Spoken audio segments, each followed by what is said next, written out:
Donc, la Société française des urbanistes a invité en fait tous les lauréats du palmarès 2020 des jeunes urbanistes à rejoindre l'association l'année dernière. Et donc, Bellastock, et on vous en félicite, fait partie de ces heureux lauréats.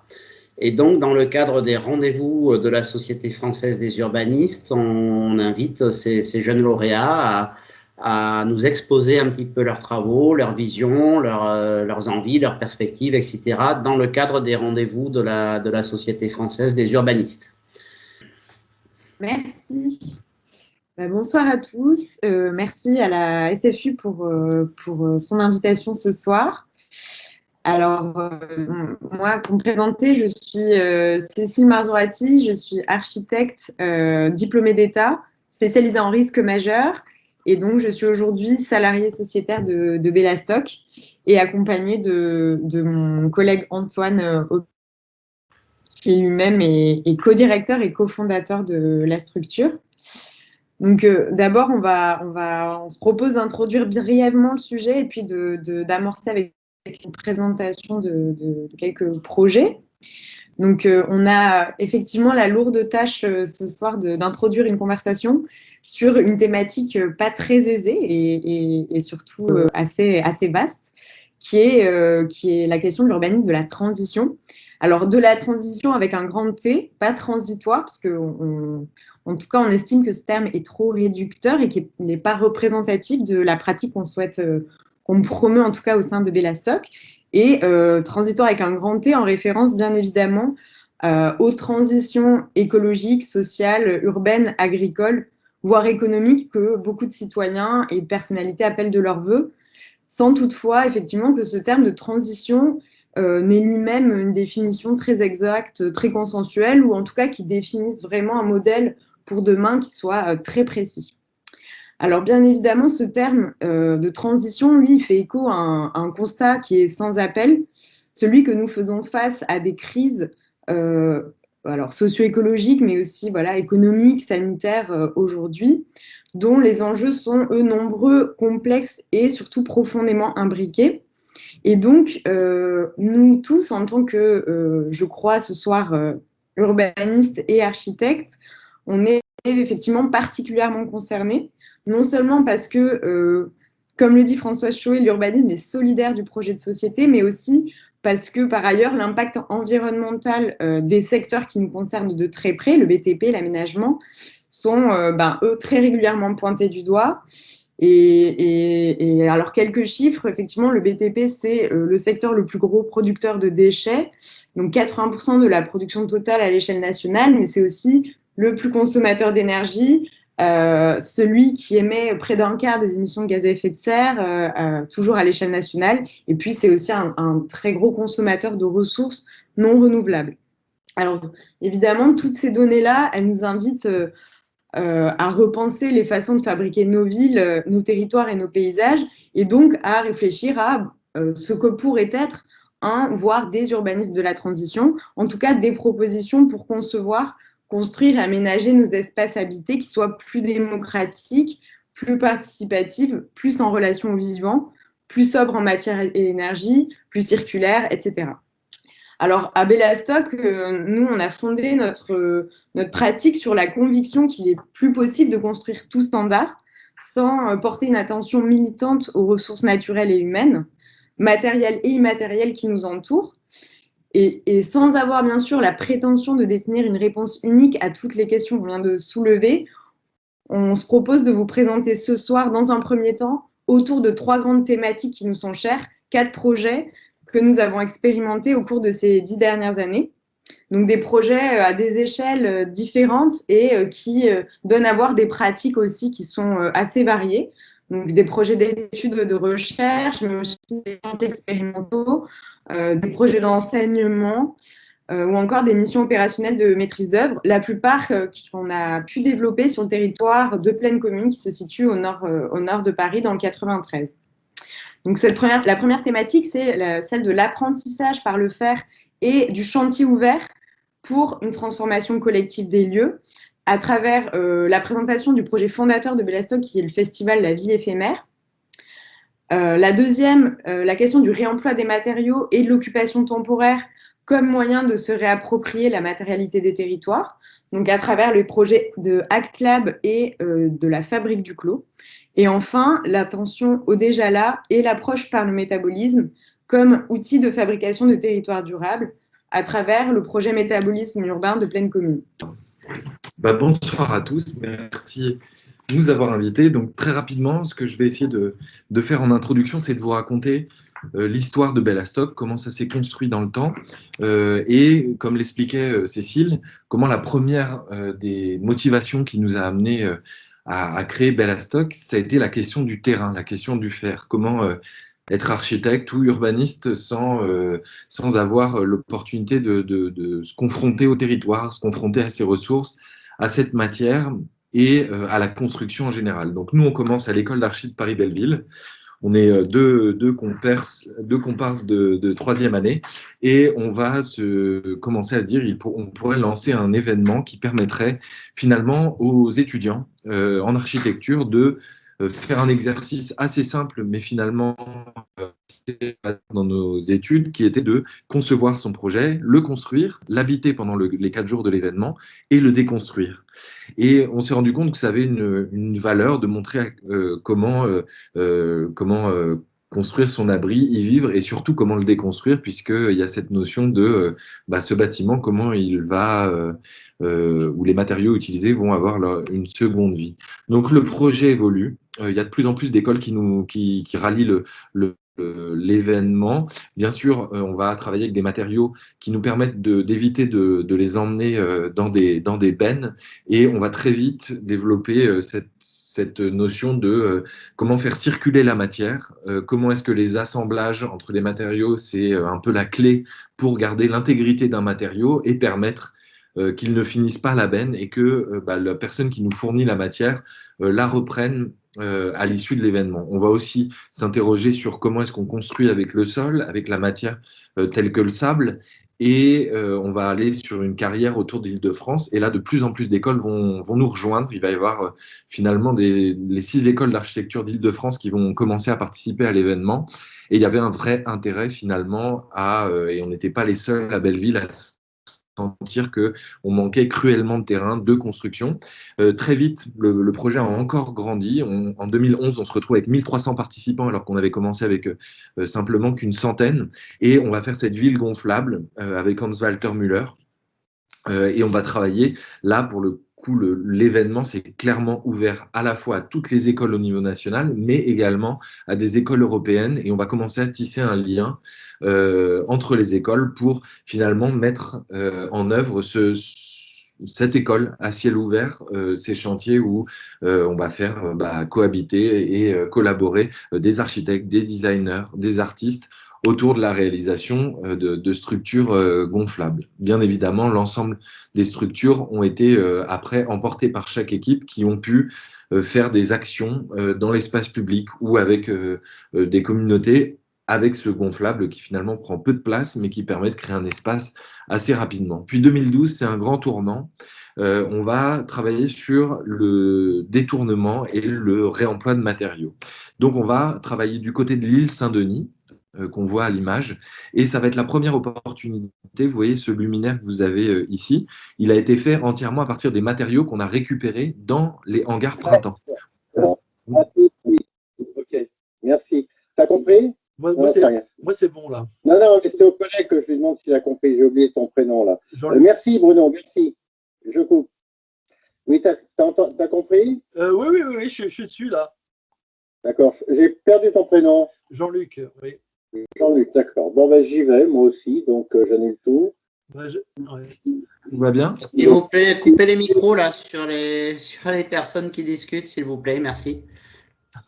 Et donc, on nous propose d'aller commencer à démonter les premiers matériaux des hangars printemps et on va réaliser ce luminaire à partir de tubes du réseau incendie du bâtiment et les skydomes de la toiture qu'on va fixer l'une contre l'autre pour finalement générer ces espèces de gouttes d'eau lumineuses au-dessus du projet. Et à partir de là, en 2012, on commence à lancer ce qu'on a appelé l'expertise réemploi, et vous verrez que ça a lancé un projet qui est ACLAB, que je vous présenterai après. Puis après, le festival suit son cours, on s'intéresse à la question du vivant. Il y a de plus en plus d'étudiants en Europe qui entendent parler du projet, et on va s'intéresser à des sujets comme le lien entre l'architecture et l'eau. Sur ce projet, et on a fait la même ville flottante, on l'a réalisée en Chine, à Wuhan, à l'époque, puisqu'on a essayé aussi de travailler sur cette notion d'expérimentation du faire, qu'est-ce que ça apporte en termes d'échange culturel. Et donc toujours ce que vous voyez à l'image, c'est cette idée que les matériaux là sont ficelés, donc on évite de les scier, de les clouer, de les visser, ce qui nous permet finalement, tout le bois que vous voyez sur cette image repart dans un projet Bellastock à l'issue de l'événement, et il est conservé intact. Donc voilà quelques images. Alors c'est aussi un moment d'échange assez festif. Il y a une programmation culturelle qui est adossée à cette partie très construction et matière pour favoriser l'échange et aussi permettre qu'on croise les disciplines entre architecture et cette dimension artistique. 2015, on part sur la question de la mobilité. On se retrouve du côté de Roissy, et là, l'enjeu est un peu plus complexe. On développe la ville pendant 2 jours sur un site, et puis on va la déplacer pendant une journée pour réinstaller l'ensemble des installations sur le deuxième site. Donc, bien sûr, il y a eu un peu de tout, des vélos, des caddies, des skates et des mobylettes, et tout le monde a déplacé sa structure. Alors, c'était une bonne idée pour les participants, c'était un sacré défi pour nous, puisque là, donc, vous avez la cuisine qui servait le dîner le soir et qui devait servir le lendemain matin, 2 kilomètres plus loin, le petit déjeuner aux 1000 participants.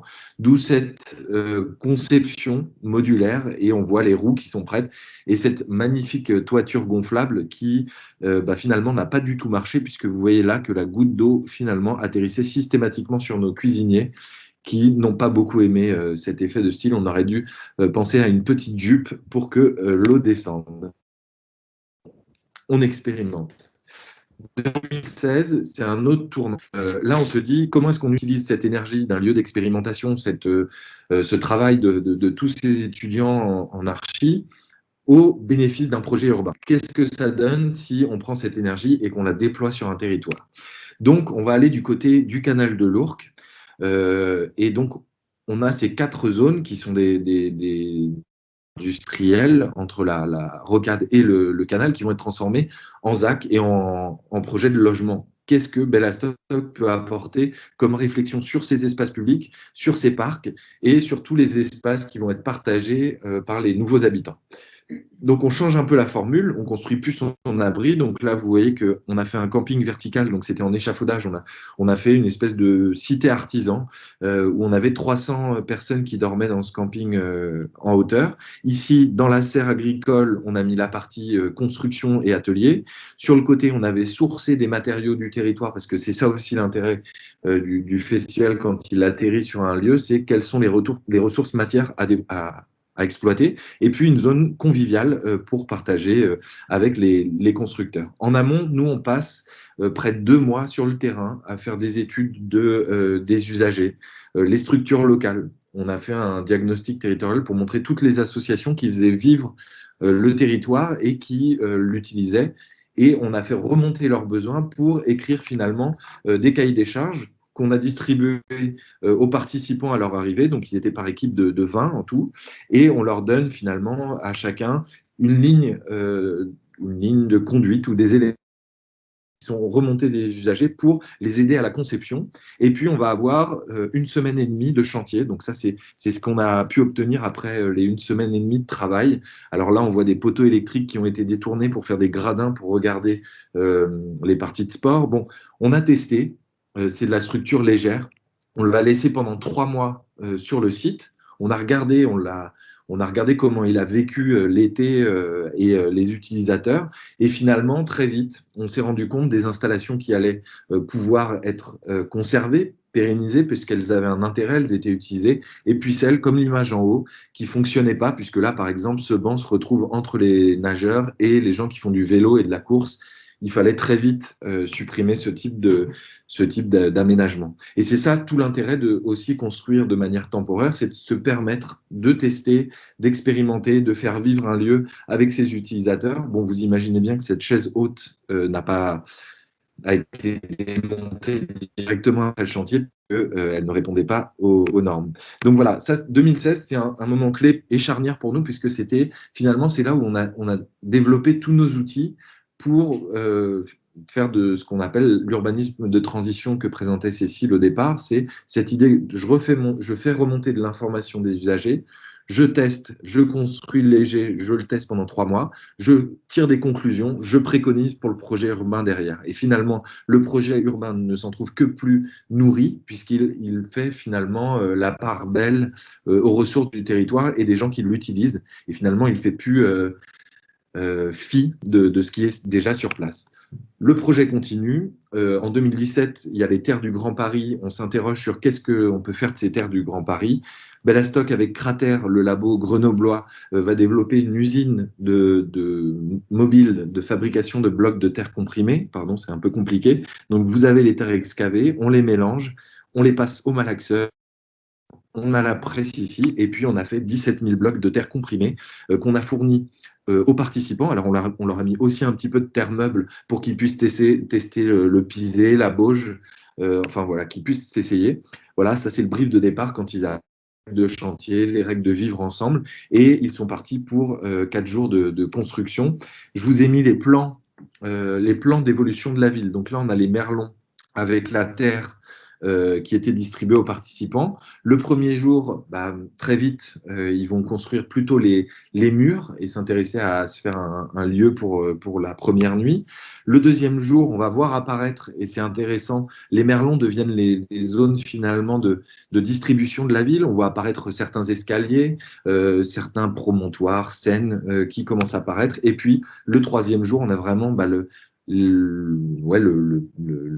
l'évolution la plus importante de cette ville, avec tous les programmes qui ont été implantés. Je ne les ai pas rajoutés sur le plan, mais on pouvait trouver un peu de tout, des coiffeurs, des gens qui cuisinaient, voilà, il y avait des bars, il y avait un peu de tout dans cette petite ville qui a été créée en seulement 3 jours. Et puis, on a cette empreinte, cette ruine qui reste après l'événement, donc vous avez à l'image. Et là, on voit comment 1000 personnes ont cohabité pendant 4 jours et l'empreinte qu'ils ont laissée. Et bien évidemment, les blocs de terre comprimés il y avait pas les joints étaient secs, ce qui nous a permis, nous, aujourd'hui flécher toute cette matière pour construire un projet dans le 93, qui est un lieu de restauration pour des gens en insertion. Et donc, tous les blocs de terre comprimés ont eu bien évidemment une seconde vie. C'est l'engagement de Bellastock et du festival. 2018, Gilles Bersolt nous fait monter dans les arbres. On travaille sur la question de l'architecture et la forêt, comment vivre comment vivre en hauteur. Alors ça crée des défis techniques, hein, un millier de personnes dans les arbres, c'était pas rien. On s'est accompagné de spécialistes de la grimpe. Et puis voilà, on a vécu pendant les 4 jours dans les arbres. 2019, on s'intéresse à un autre matériau biosourcé, c'est la paille. On se rend compte qu'il y a un réseau français qui est très développé, qu'il y a un savoir-faire français aussi, qui a besoin de se faire entendre et qui a besoin aussi d'arriver sur les bancs de l'école. Et donc, on va ramener 15 000 bottes de paille qu'on a utilisées pendant le temps de l'événement. Et bien évidemment, toujours avec cette idée de pouvoir expérimenter, tester la matière pour ces jeunes architectes et urbanistes en herbe. Toutes les bottes de paille ont bien évidemment été rendues à l'agriculteur à l'issue de l'événement. Tout à l'heure, je vous parlais de 2012, la phase charnière pour Bellastock, du moins sur ce qu'on appelle l'expertise réemploi. Donc le festival dont je vous montrais une photo où on a fait le luminaire, il a lieu à l'île Saint-Denis, donc on est ici au nord de Paris, et on était à proximité de ce bâtiment. Donc ça, c'est les hangars printemps. Alors la ville, elle est particulière, hein, parce que ça a une forme de banane. Sur les 2 extrémités, on a les logements, et puis on a une phase muette, une phase absente. Les habitants ne savent même pas que cette zone existe. Et là, on a Printemps et Lafayette, qui ont 2 hangars industriels énormes. Donc là, celui-ci faisait 60 000 m². Il est construit en 65, et puis malheureusement détruit en 2013 parce que Et c'est pas pour la vétusté du bâtiment, parce qu'il était encore en état de marche, il fonctionnait, les structures étaient saines. C'est juste qu'on n'a pas su réinvestir ce bâtiment pour réinventer un nouveau programme. Donc c'est plus une obsolescence de programme qui nous a poussé à déconstruire le bâtiment que réellement la santé du bâtiment en lui-même. Mais bon, nous, on n'avait pas grand-chose à dire sur ce qui était fléché. Et puis ce projet d'écoquartier fluvial qui allait arriver en 2022. Donc là, c'est en cours. Alors bien sûr, un peu augmenté par le village des athlètes qui est venu se greffer sur le projet. Mais en gros, Bellastock se retrouvait sur cette frange, à la diagonale de l'image. On avait 7 offres de matière, 60 000 m² de hangar industriel, structure béton, quelques filières métal, et puis la demande qui était cet écoquartier avec cette zone de vie. On allait doubler quasiment le nombre d'habitants sur l'île Saint-Denis. Comment est-ce qu'on flèche de la matière pour l'introduire dans l'écoquartier? Et deuxième question, comment est-ce que j'active et comment je profite du temps du chantier pour créer du lien entre les habitants de l'île Saint-Denis et les nouveaux arrivants? Donc, première étape, Bellastock, diagnostic. On décortique le bâtiment, pas à pas. On regarde chaque élément qui constitue ce bâtiment. Donc là, vous avez la fiche des poutres, on la redessine, on donne quelques caractéristiques pour comprendre comment est-ce qu'on va pouvoir la récupérer, combien on en a et quel volume ça fait dans le bâtiment. Et puis, on fait une analyse aussi de cette déconstruction, alors plus conventionnelle, c'est ce que vous avez à l'image. Quel matériaux ça génère et comment on va pouvoir aussi réemployer certains éléments de la déconstruction plus conventionnelle, puisque nous, ce que Bellastock défend, c'est la déconstruction sélective. Mais il a bien fallu aussi faire avec les gisements que nous proposait la démolition conventionnelle. Donc là, on voit ces poutres ici, et on s'est rendu compte que quand il les brisait et qu'elles tombaient au sol, on retrouvait certains morceaux, comme des pierres de béton, qui allaient pouvoir être idéales pour faire les opus incertum et tout le système de cheminement qui allait ponctuer le parc de l'écoquartier. Et donc, on a commencé à poser la pierre de béton. Bien sûr, on a ramené beaucoup d'artisans, des tailleurs de pierre, et ça se comporte à peu près comme une pierre. Le seul élément, c'est qu'il faut retirer l'ensemble des structures métalliques à l'intérieur, donc ça demande un petit peu plus de temps. Mais en tout cas, ça a un intérêt certain puisque le volume en béton peut être réduit et réemployé. Autre élément, c'est la filière plutôt métal dont je vous parlais tout à l'heure. Donc voilà les tubes du réseau incendie qui nous ont servi à faire le luminaire, qui nous ont également servi à faire une passerelle, puisqu'à chaque fois le jeu c'était de regarder quel est le projet futur. Donc là on avait vu qu'il y avait des systèmes de passerelles, démonter la matière, les tester sur notre laboratoire, le montrer et finalement convaincre que ces éléments allaient pouvoir exister au sein du projet urbain. Autre élément, le gradinage paysager.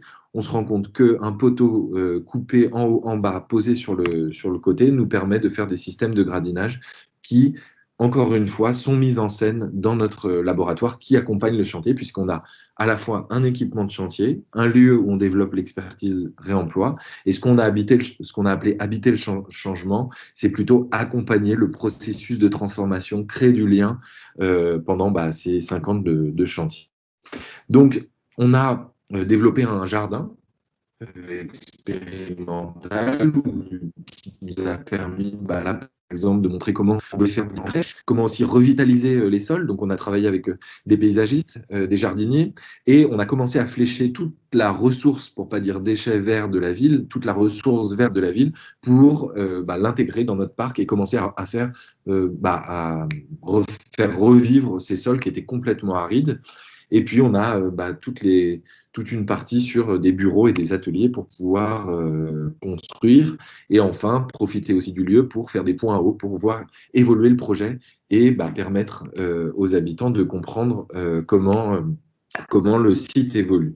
Donc, en bas à gauche, on a la base vide chantier, qui est également la maison du projet, qu'on a construit 90% avec des matériaux qui allaient finir à la benne. Donc, on retrouve les tuiles d'un chantier à côté, le bardage en bois, c'est des montants de portes qu'on a débités, il y a des fenêtres du CSTB, il y a qui viennent des centres de test, des fenêtres qui viennent d'une restructuration d'un chantier à côté. Donc, ce bâtiment est 100% réemployé. Si on regarde, pardon, ici en bas, vous voyez les poteaux. C'est juste pour vous expliquer une petite notion qu'on utilise, c'est la question de l'architecture de stock. Donc, une manière basique aurait été de mettre les poteaux les uns à côté des autres et puis d'attendre qu'ils soient réutilisés pour faire le gradinage de nouveaux projets. Or, Bellastock a proposé qu'on les empile à la manière d'un capla. Donc là, on voit des tuiles plates qui sont intégrées à l'intérieur. Et c'est cette idée de architecturer les stocks, permettre de offrir des volumes, des programmes à partir de matériaux en stock qui vont rester pendant quelques années. Après, beaucoup d'expérimentation avec ces tubes, ça nous a permis de faire pas mal de lignes de design.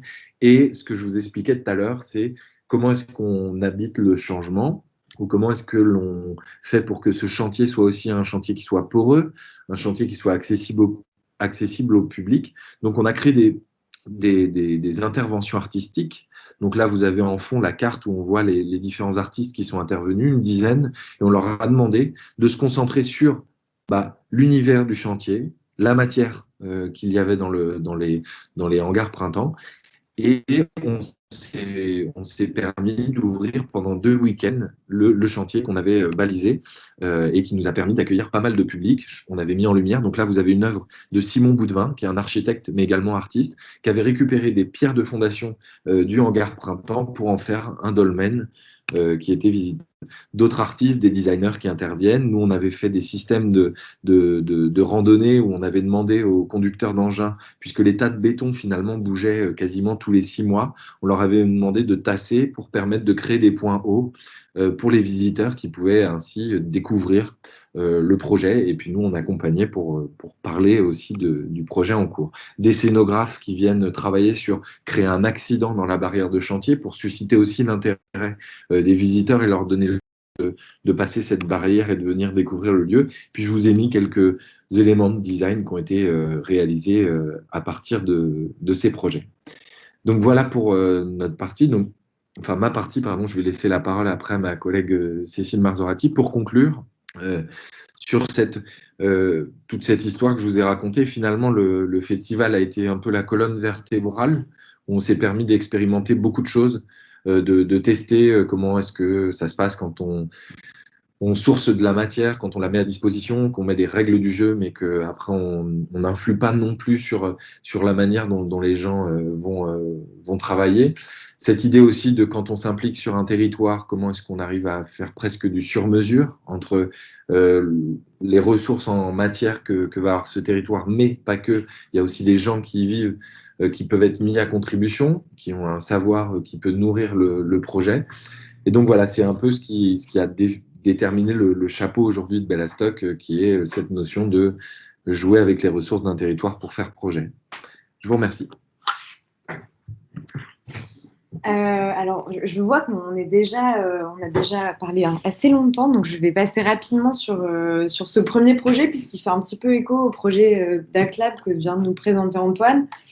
Donc, la Fabrique du Clos, c'est un projet qui a été développé et déployé sur la commune, pleine commune, et donc c'est un projet de recyclerie de quartier. Donc, c'est en fait un lieu assez hybride qui prend vie suite à un besoin très spécifique qui est celui de stocker des matériaux issus de démolition, stocker des matériaux avec lesquels on veut faire du réemploi effectivement, et notamment proposer des composants d'ouvrage pour aménager les espaces publics d'un projet de renouvellement urbain.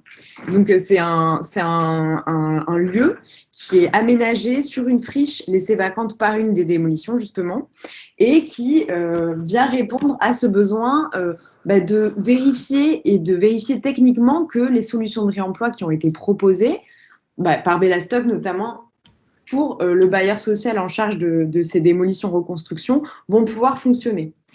Donc, c'est aussi une opportunité à ce moment-là de se dire, mais en fait, ce lieu peut être aussi un lieu qui va permettre d'accueillir d'autres usages et qui va pouvoir participer à toutes les actions liées à la gestion urbaine de proximité, à la participation des habitants, qui sont partie intégrante du projet, en gros, du projet de renouvellement urbain porté par l'unité territoriale de rénovation urbaine et par l'ANRU. Et donc, naît ce lieu hybride qui va devenir à la fois ce lieu d'expérimentation et à la fois ce lieu de vie pour le quartier. Donc là, on voit quelques images du lieu. Donc, c'est un lieu qui prend vie et dont la vie s'organise autour de son aménagement, surtout pendant les premières années, et sur lequel on va pouvoir expérimenter notamment les composants d'ouvrage dont je vous parlais à l'instant. Donc, typiquement des maçonneries paysagères avec des pierres de béton qu'on avait déjà un petit peu commencé à voir sur le site d'Aclab, donc des murets, des massifs, des bancs. Ce revêtement de sol en opus qui est un petit peu ici amélioré, avec lequel on vient, en tout cas qu'on vient essayer d'améliorer par rapport à la première version expérimentée. Et puis enfin, un prototype un petit peu plus ambitieux techniquement qui est un petit édicule extérieur qui peut accueillir un programme de local vélo ou de local à ordures ménagères, donc qui est un programme qui est en tout cas qui fait partie intégrante du programme de renouvellement urbain et pour lequel on va mettre en œuvre cette fois des murs en béton intègres, sciés et qui représentent un enjeu technique un petit peu plus important, mais que finalement on a réussi à apporter ici. Donc, tout ce processus, évidemment, il s'inscrit dans le programme de renouvellement urbain. On vient intervenir dès la démolition en programmant avec le démolisseur et le bailleur social des méthodologies de déconstruction sélective pour récupérer la matière. Et puis, le lieu de la fabrique du clos permet effectivement de stocker cette matière et de transformer le béton pour pouvoir mettre en œuvre les différents ouvrages. Donc, c'est surtout et aussi un lieu de... Donc là, on voit l'intérieur du fameux local, où on voit comment on a pu expérimenter différentes façons de mettre en œuvre ce béton, donc sous forme de lamelles verticales, horizontales ou de murs pleins. Et donc, c'est surtout un lieu qu'on va venir animer et gérer avec différents acteurs locaux, des associations, la Régie de quartier sain, avec qui on travaille notamment sur la réalisation des chantiers écoles pour réaliser ces prototypes en réemploi, et avec qui on va penser un programme de formation avec pour objectif de former des acteurs de l'insertion à ces nouveaux métiers autour de la transformation de la matière et de l'économie circulaire, mais aussi d'autres acteurs qui sont plus proches des habitants notamment, et qui vont nous aider et nous accompagner à l'animation et à la programmation d'événements culturels, d'événements festifs, d'animation sur le site, comme la mise en place d'ateliers pour l'aménagement du jardin en permaculture, la mise en place de programmes plutôt événementiels, culturels, avec le centre de loisirs Romain Roland, le centre local, ou encore des guinguettes avec la closerie du Lézard, qui est l'association Habitants.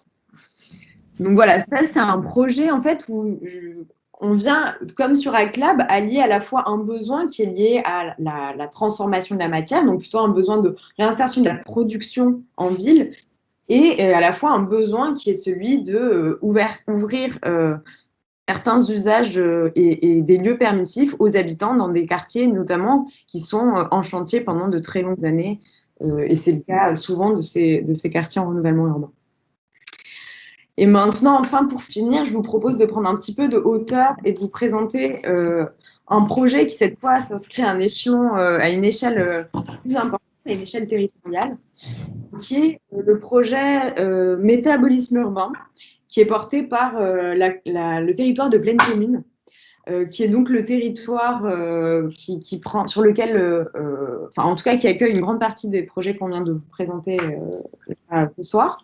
Et donc, il y a un territoire de 9 communes au nord-est de Paris, donc parmi lesquelles Saint-Denis, Saint-Ouen, La Courneuve, l'île Saint-Denis, Aubervilliers, et qui a un territoire qui est en pleine mutation et engagé dans un processus de renouvellement et de développement urbain très fort, puisqu'il accueille de nombreux quartiers politiques de la ville, avec ses différents NPNRU, mais aussi le programme du village olympique des JO 2024, de nombreuses gares du Grand Paris Express, et qui enfin a signé un contrat de développement territorial avec l'État sur lequel il s'engage à construire 4000 logements par an.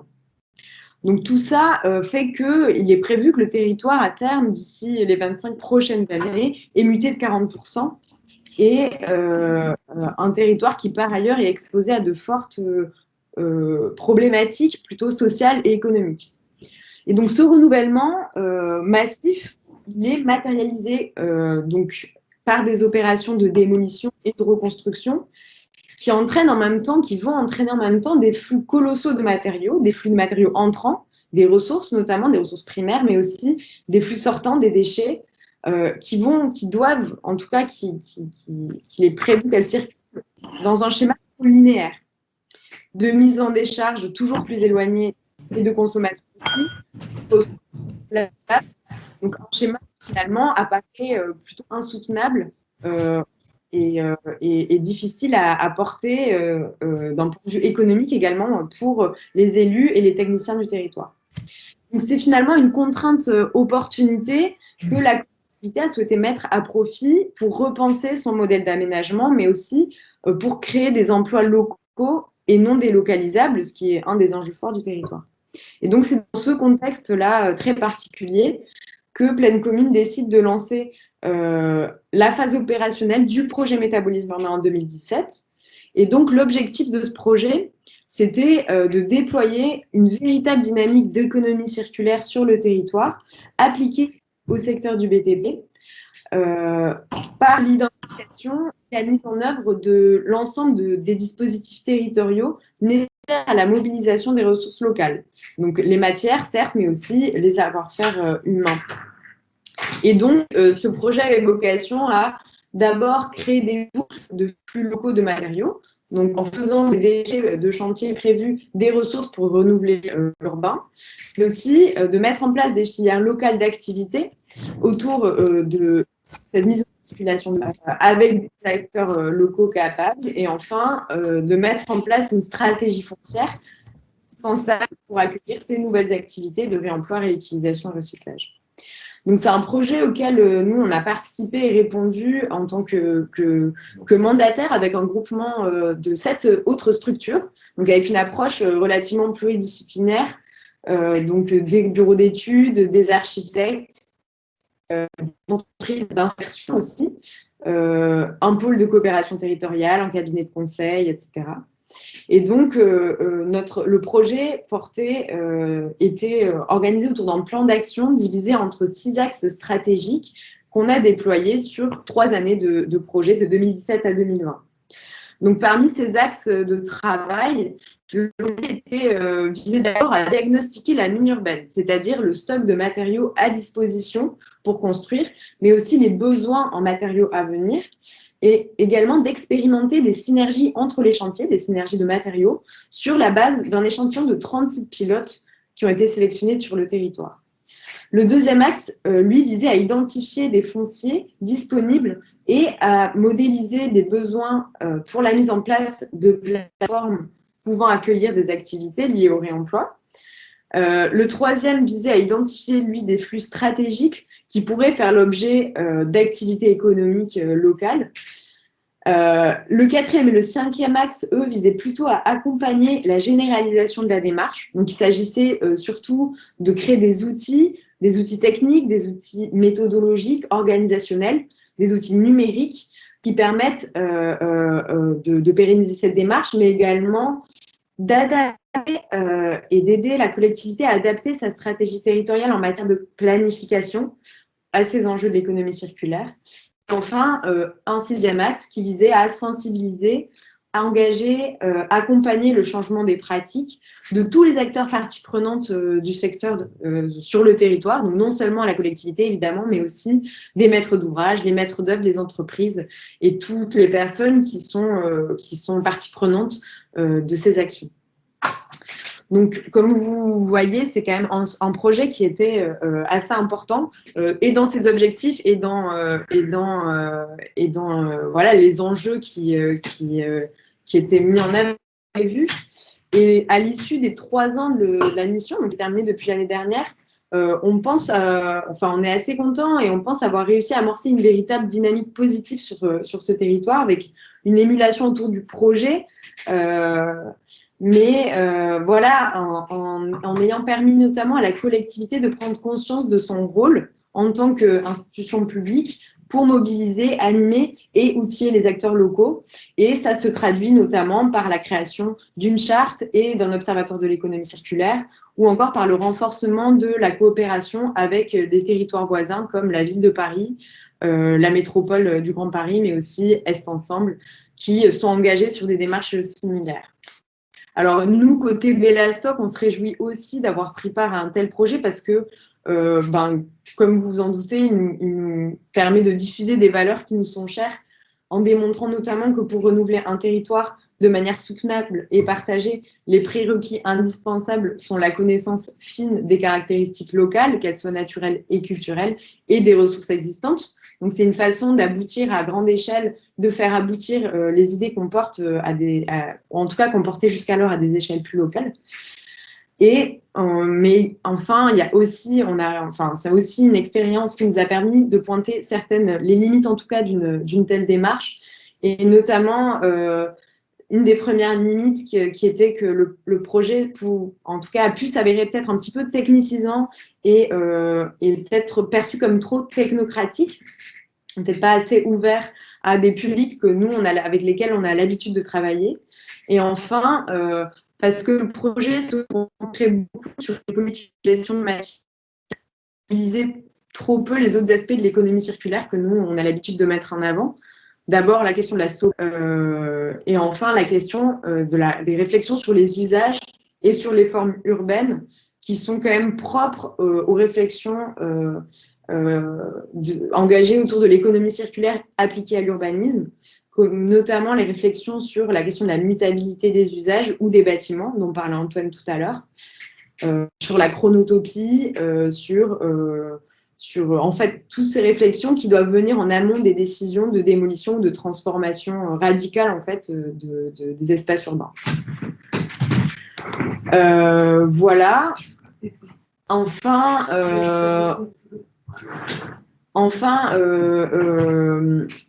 un dernier aspect, une dernière limite qu'on a pu aussi constater, c'est que finalement, les modes de fabrication traditionnels de la ville qu'on a pu observer au sein de pleines communes sont parfois trop déterministes et pas assez flexibles, et surtout quand on cherche à développer l'économie circulaire, le réemploi, l'occupation temporaire de lieux sur un territoire. Voilà. Merci pour votre attention. C'était peut-être un petit peu plus prévu, mais voilà, on espère pouvoir vous faire réagir et échanger avec vous à présent. Merci beaucoup. Écoutez, en tout cas, moi, j'ai appris plein de choses et surtout, l'exposé était très vivifiant et très clair et très enrichissant. Donc, écoutez, je pense qu'on a beaucoup de choses à partager. Donc, je ne sais pas si quelqu'un veut prendre la parole. Le débat très riche a d'abord porté sur l'organisation des événements et surtout sur les thématiques liées à la sécurité, avec ce retour d'expérience de Bellastock qui, en fin de compte, quand une installation n'est pas conforme aux réglementations de sécurité, finalement les enlève du site.